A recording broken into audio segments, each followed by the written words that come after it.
ഈ വീഡിയോയിൽ ഞാൻ പറയാൻ പോകുന്നത് ഏറ്റവും റേറ്റിംഗ് ഉള്ള 5 നെറ്റ്ഫ്ലിക്സ് സീരീസുകളെ കുറിച്ചാണ്. ഇതിൻ്റെ ഓർഡറിൻ്റെ അടിസ്ഥാനം IMDbയിലെ TV റേറ്റിംഗ് ആണ്. അതുകൊണ്ട് തന്നെ വളരെ പോപ്പുലറായ സീരീസുകൾ ഈ ലിസ്റ്റിൽ ഉണ്ടാവണമെന്നില്ല. എൻ്റെ പല ഫേവറേറ്റ് സീരീസുകളും ഈ ലിസ്റ്റിലില്ല. എങ്കിലും ഈ ലിസ്റ്റിൽ ഉള്ള എല്ലാ സീരീസുകളും ഇതിൽ ഇടമർഹിക്കുന്നവ തന്നെയാണ്. ലിസ്റ്റിൽ 5ാം സ്ഥാനത്തുള്ളത് ഡാർക്കാണ്. ഡാർക്ക് ഒരു ജർമ്മൻ വെബ് സീരീസാണ്. 2017 ഇതിൻ്റെ ആദ്യ സീസൺ ഇറങ്ങിയത്. ഇതാണ് നെറ്റ്ഫ്ലിക്സിൻ്റെ ആദ്യ ഒറിജിനൽ ജർമ്മൻ സീരീസ്. 2 സീസണുകളിലായി 18 എപ്പിസോഡുകളാണ് ഡാർക്കിലുള്ളത്. സയൻസ് ഫിക്ഷൻ, മിസ്റ്ററി, ത്രില്ലർ എന്നിങ്ങനെയുള്ള ജോൺറയിൽ ഇതിനെ ഉൾപ്പെടുത്താം. കഥയിലേക്ക് വന്നാൽ വിൻഡൺ എന്നൊരു ടൗണിലെ ന്യൂക്ലിയർ പവർ പ്ലാന്റും അതിനെ ചുറ്റിപ്പറ്റി നടക്കുന്ന മിസ്റ്ററിയുമാണ് കഥ. 2 കുട്ടികൾ കാണാതാവുന്നതോടെയാണ് കഥ തുടങ്ങുന്നത്. അവർക്ക് വേണ്ടി പോലീസും അതോടൊപ്പം 4 ഫാമിലീസും അവരവരുടെ വഴിക്ക് അന്വേഷിക്കുന്നു.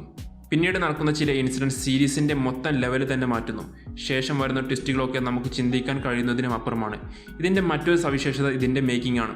സിനിമാറ്റോഗ്രഫി, ബാക്ക്ഗ്രൗണ്ട് സ്കോർ ഒക്കെ ക്രിയേറ്റ് ചെയ്യുന്ന ഒരു മൂഡ് അനുഭവിച്ച് തന്നെ അറിയണം. സയൻസ് ഫിക്ഷൻ ഇഷ്ടമുള്ളവർക്ക് ഒരു കിടിലൻ അനുഭവമാണ് ഇതിൽ നിന്ന് കിട്ടുക. കൂടുതൽ പറഞ്ഞാൽ സ്പോയിലർ ആയേക്കാം. ഇറങ്ങിയ ഉടനെ തന്നെ ഡാർക്ക് നെറ്റ്ഫ്ലിക്സിൻ്റെ ടോപ്പ് റേറ്റിംഗ് ഉള്ള സീരീസായി മാറി. ഇപ്പോൾ ഇതിൻ്റെ 3ാമത്തെ സീസൺ ഇറങ്ങാൻ പോവുകയാണ്. ഇംഗ്ലീഷ് ഡബ്ഡ് വേർഷൻ ഉണ്ടെങ്കിലും ജർമ്മൻ ഭാഷയിൽ സബ് ടൈറ്റിൽ ഇട്ട് കാണുന്നതാണ് നല്ലത്.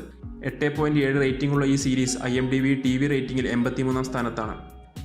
4ാം സ്ഥാനത്തുള്ളത് ഹൗസ് ഓഫ് കാർഡ്സ് ആണ്. 2013 ഇറങ്ങിയ ഒരു പൊളിറ്റിക്കൽ ത്രില്ലർ സീരീസാണ് ഹൗസ് ഓഫ് കാർഡ്സ്. 6 സീസണുകളിലായി 73 എപ്പിസോഡുകളാണുള്ളത്. ഇതൊരു പൊളിറ്റിക്കൽ സീരീസ് ആണെങ്കിലും ഭയങ്കര അഡിക്റ്റീവാണ്.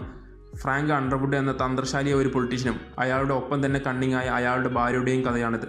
അയാളുടെ ഉയർച്ചയും അതിലേക്ക് എത്താനുള്ള അയാളുടെ കുതന്ത്രങ്ങളുമാണ് ഇതിൻ്റെ ഇതിവൃത്തം. ഈ സീരീസിൻ്റെ ഏറ്റവും അട്രാക്റ്റീവ് ഫീച്ചർ ഇതിൻ്റെ കണ്ണിങ് സ്ക്രിപ്റ്റും അതുപോലെ തന്നെ ഇതിലെ മെയിൻ ക്യാരക്ടേഴ്സുമാണ്. ഫ്രാങ്ക് അണ്ടർവുഡായി വേഷമിട്ടിരിക്കുന്നത് കെവിൻ സ്പേസിയാണ്. ഒരേ സമയം ത്രില്ലർ മൂഡിലും അതേസമയം ബ്ലാക്ക് കോമഡി രീതിയിലും ഈ സീരീസ് പോകുന്നുണ്ട്.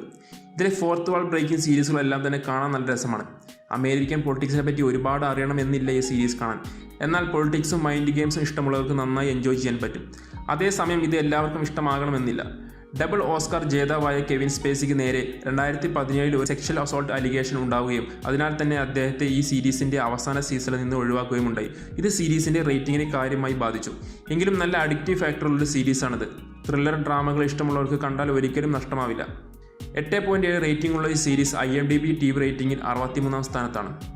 3ാം സ്ഥാനത്തുള്ള സീരീസാണ് സ്ട്രേഞ്ചർ തിങ്സ്. 2017 ഇറങ്ങിയ നെറ്റ്ഫ്ലിക്സിൻ്റെ ഒറിജിനൽ സീരീസാണ് സ്ട്രേഞ്ചർ തിങ്സ്. ഇതുവരെ 3 സീസണുകളായി 25 എപ്പിസോഡുകളാണുള്ളത്. സയൻസ് ഫിക്ഷൻ ഹൊറർ ജോൺറയിൽ പെടുന്ന ഒരു സീരീസാണിത്. 5 പേരടങ്ങുന്ന പിള്ളേരാണ് ഈ സീരീസിലെ പ്രധാന കഥാപാത്രങ്ങൾ. അതിൽ ഒരുവൻ ഒരു രാത്രി കാണാതാവുന്നു. പോലീസ് എല്ലാം അരിച്ചു പെറുക്കിയിട്ടും അവനെ കണ്ടെത്താനായില്ല. അവൻ എവിടെ പോയി, എന്ത് സംഭവിച്ചു? തുടർന്നുണ്ടാകുന്ന സംഭവങ്ങളാണ് സീരീസിൽ ഒന്നിലുള്ളത്. ഒരു എപ്പിസോഡും പോലും ബോറടിപ്പിക്കുന്നില്ല എന്നുള്ളത് സ്ട്രേഞ്ചർ തിങ്സിൻ്റെ വിജയമാണ്.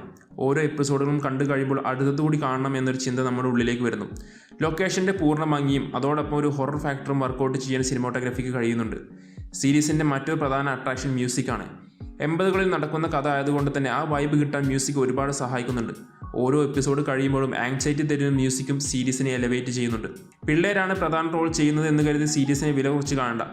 നെറ്റ്ഫ്ലിക്സിൻ്റെ ഏറ്റവും പോപ്പുലറായ സീരീസാണ് സ്ട്രേഞ്ചർ തിങ്സ്. ഇതിലെ പിള്ളേരുടെ അഭിനയമെല്ലാം അടിപൊളിയാണ്. സ്റ്റോറി ലൈൻ വായിക്കുമ്പോൾ ഇതിനും ഡാർക്കിനും ഒരേ സ്റ്റോറി പോലെ തോന്നുമെങ്കിലും രണ്ടും ആടും ആനയും തമ്മിലുള്ള വ്യത്യാസമുണ്ട്. സ്ക്രിപ്റ്റിൽ ചെറിയ റിപ്പറ്റേഷൻ വരാൻ തുടങ്ങിയതോടെ ഇതിൻ്റെ റേറ്റിംഗ് 3rd സീസണിൽ നേരിയ കുറവ് വന്നിട്ടുണ്ട്. എങ്കിലും സയൻസ് ഫിക്ഷനും ഫാൻറ്റസിയും ഇഷ്ടമുള്ളവർക്ക് പറ്റിയ ഏറ്റവും ബെസ്റ്റ് സീരീസാണ് സ്ട്രേഞ്ചർ തിങ്സ്. ടീനേജേഴ്സിന് സീരീസ് ഇഷ്ടമാകുന്ന കാര്യം ഉറപ്പാണ്. 4ാമത്തെ സീസൺ അടുത്ത വർഷം ഇറങ്ങും. 8.7 റേറ്റിംഗ് ഉള്ള ഈ സീരീസ് IMDb TV റേറ്റിംഗിൽ 58ാം സ്ഥാനത്താണ്. 2ാം സ്ഥാനത്തുള്ള സീരീസാണ് നാർക്കോസ്. 3 സീസണുകളിലായി 30 എപ്പിസോഡുകളാണ് ഈ നെറ്റ്ഫ്ലിക്സ് ഒറിജിനൽ സീരീസ് ഉള്ളത്. ഒരേ സമയം ഇംഗ്ലീഷ്, സ്പാനിഷ് എന്നീ ഭാഷകളിലാണ് ഇത് സ്ട്രീം ചെയ്തിരിക്കുന്നത്. കൊളംബിയൻ ഡ്രഗ് ലോർഡായ പാബ്ലോ എസ്കബാറിൻ്റെ കഥയാണ് നാർക്കോസ് എന്ന ക്രൈം ഡ്രാമ സീരീസിൻ്റെ പ്രധാന പ്ലോട്ട്. 80കളിൽ വളരെ ആക്റ്റീവായിരുന്ന ഡ്രഗ് മാഫിയയും പോലീസും തമ്മിലുള്ള പോരാട്ടങ്ങളും മാഫിയകൾക്കിടയിൽ നടക്കുന്ന ഗ്യാങ് വാറുമാണ് സീരീസിൻ്റെ ഹൈലൈറ്റ്. അണ്ടർവേൾഡിൻ്റെ ഒരു വർക്കിംഗ് നമ്മൾ കരുതുന്നതിലും ഭീകരമാണ് എന്ന് ഈ സീരീസ് കണ്ടാൽ ശരിക്കും ബോധ്യമാവും. ഇതിലെ പാബ്ലോ എസ്കബാർ ചരിത്രത്തിലെ തന്നെ ഏറ്റവും വലിയ ഡ്രഗ് ലോർഡായാണ് അറിയപ്പെടുന്നത്. അദ്ദേഹത്തിൻ്റെ ജീവിതത്തിലെ പല ഉയർച്ചകളും താഴ്ചകളും ഈ റിയൽ ലൈഫ് സീരീസിൽ കാണാം. കൊക്കൈനിൻ്റെ പ്രൊഡക്ഷനും ഡിസ്ട്രിബ്യൂഷനും കൊണ്ട് ബില്യനയറായ പാബ്ലോയുടെ കോരിത്തരിപ്പിക്കുന്ന ജൈത്രയാത്രയുടെ കഥ പറയുന്ന ഈ ചരിത്ര സൃഷ്ടി എല്ലാവരും കണ്ടിരിക്കേണ്ട ഒന്ന് തന്നെയാണ്. വളരെ മികച്ച ആക്ടിങ്ങും ഉയർന്ന പ്രൊഡക്ഷൻ വാല്യൂമുള്ള സീരീസാണ് നാർക്കോസ്. ഇതിൻ്റെ കോണ്ടന്റ് കൊണ്ട് ഈ സീരീസ് ഭാവി നെറ്റ്ഫ്ലിക്സിൻ്റെ ഒരു ക്ലാസിക്കായി അറിയപ്പെട്ടേക്കാം. 3ാമത്തെ സീസണിന് ശേഷം ഇതിൻ്റെ ബാക്കി നാർക്കോസ് മെക്സിക്കോ എന്നൊരു പുതിയ സീരീസായി നെറ്റ്ഫ്ലിക്സ് തുടർന്നു. 8.8 റേറ്റിംഗ് ഉള്ള സീരീസ് IMDb TV റേറ്റിംഗിൽ 54ാം സ്ഥാനത്താണ്. നെറ്റ്ഫ്ലിക്സിൻ്റെ ഏറ്റവും ടോപ്പ് റേറ്റിംഗ് ഉള്ള സീരീസാണ് ബ്ലാക്ക് മിറർ. 5 സീസണുകളായി 22 എപ്പിസോഡുകളാണ് ഇതിലുള്ളത്. ഇതൊരു ആന്തോളജി സീരീസാണ്. ഓരോ എപ്പിസോഡിനും ഓരോ കഥയാണ്. ടെക്നോളജിയുടെ വളർച്ചയും അതുകൊണ്ട് മനുഷ്യനുണ്ടാകുന്ന മാറ്റവും മനുഷ്യൻ്റെ ഇരുണ്ട ചിന്തകളുമാണ് ഈ സീരീസിലെ എല്ലാ എപ്പിസോഡുകളെയും പ്രധാന പ്ലോട്ട്. ഇതിലെ ഓരോ എപ്പിസോഡും നമ്മളിൽ അഗാധമായ ഭീതിയാണ് ജനിപ്പിക്കുക. കുറച്ച് എപ്പിസോഡുകൾ മാത്രമേ ഉള്ളൂവെങ്കിലും ഒറ്റയടിക്ക് മുഴുവൻ കാണാൻ ബുദ്ധിമുട്ടാണ്. അത് ഇതിലെ ഡിസ്റ്റർബിംഗ് കോണ്ടന്റ് കാരണമാണ്. സയൻസ് ഫിക്ഷൻ, ഫാൻറ്റസി എന്നീ എലമെൻറ്റുകളാണ് സീരീസിൽ ഉടനീളം ഉപയോഗിച്ചിട്ടുള്ളത്. ഇതിൽ മനുഷ്യൻ്റെ ജീവിതത്തിലെ എല്ലാ മേഖലയെയും തൊട്ടുപോകുന്ന എപ്പിസോഡുകളുണ്ട്. മിക്കതും അതിൻ്റെ ഡാർക്ക് കോണ്ടന്റ് കൊണ്ട് തന്നെ വളരെ റെലവൻ്റ് ആണ്. ഇതുപോലുള്ള സീരീസ് ഈ കാലഘട്ടത്തിൻ്റെ ആവശ്യകതയാണ്. ഇതിലെ പല എപ്പിസോഡുകളുടെയും സ്റ്റോറി ഐഡിയ നമ്മളെ ഞെട്ടിപ്പിക്കുന്നതാണ്. മിക്കതിനും ഒരു ഫീച്ചർ ഫിലിമിനുള്ള പൊട്ടൻഷ്യൽ ഉണ്ട്. അവ ഒരു എപ്പിസോഡാക്കി എടുക്കുക എന്ന് പറഞ്ഞാൽ തന്നെ അതൊരു ബോൾഡ് മൂവാണ്. ഈ ലിസ്റ്റിലെ ചിലപ്പോൾ ലീസ്റ്റ് എൻ്റർടൈനിങ് സീരീസ് ഇതാവാം. എന്നാൽ കോണ്ടന്റ് നോക്കുമ്പോൾ ബ്ലാക്ക് മിറർ 1-ാം സ്ഥാനം അർഹിക്കുന്നു. 8.8 റേറ്റിംഗുള്ള ഈ സീരീസ് IMDb TV റേറ്റിംഗിൽ 49-ാം സ്ഥാനത്താണ്.